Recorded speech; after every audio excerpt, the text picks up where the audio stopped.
In the heart of endless golden sands, where the wind howled across shifting dunes and the sun painted the horizon in fire, there lived a princess, unlike any other.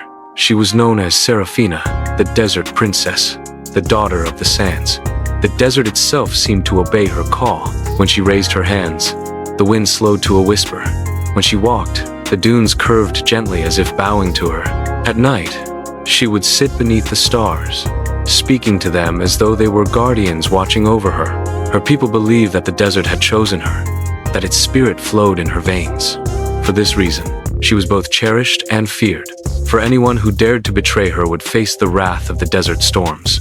One scorching afternoon, when the desert winds burned hotter than usual, a stranger collapsed upon the sand not far from Seraphina's oasis. He was a young prince from a distant kingdom of rivers and mountains, and his name was Darius. He had been traveling with a caravan that had been scattered by a violent sandstorm. Lost, thirsty, and weak, he fell beneath the sun, believing it would be his last day. But fate had other plans. From the veil of shimmering heat, Seraphina appeared, her silhouette glowing against the desert sky.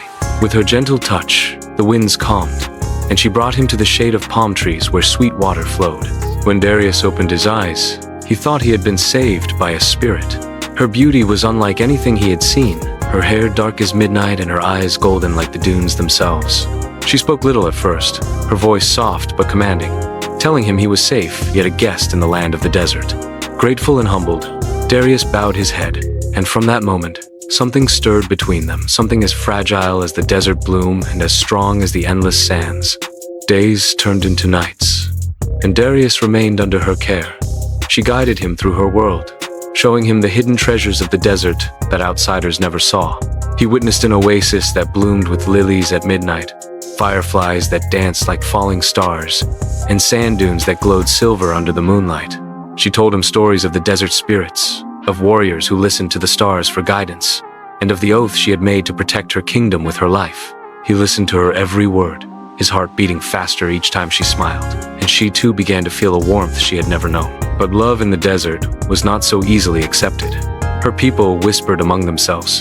The desert princess was not meant to love a foreigner, not meant to tie her fate to someone from the outside world. She was promised to a desert warrior, a fierce commander who had long sought her hand. When he saw her with the stranger, his heart burned with jealousy, and he vowed to drive Darius away.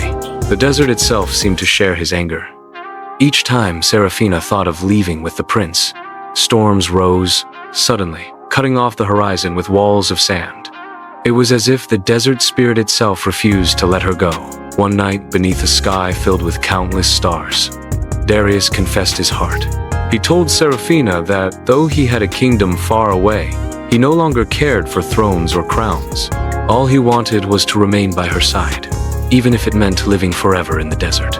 His words shook her heart, for no one had ever spoken to her so simply, so truly. But her tears glistened like jewels in the moonlight as she told him of her bond, that she could never abandon the desert. For without her, the sands would wither, the oases would dry, and her people would be lost. The next day, the jealous warrior challenged Darius, declaring that if he wished to stay, he must face the desert's trial. Seraphina begged him not to, fearing the trial would take his life.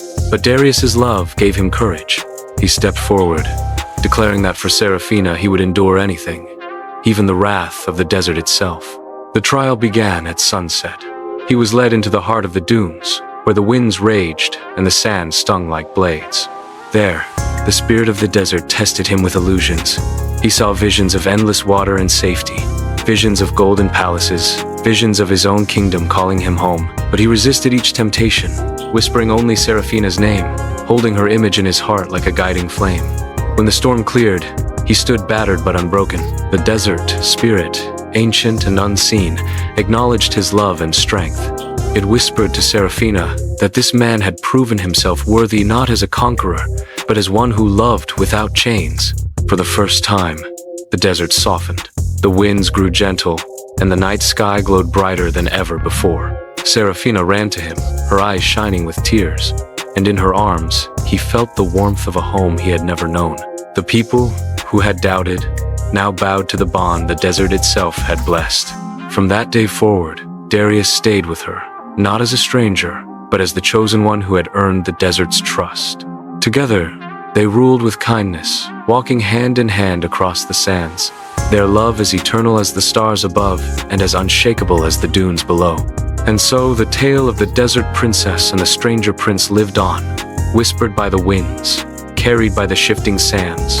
A story of love that conquered not through power, but through sacrifice, faith, and a bond as timeless as the desert itself.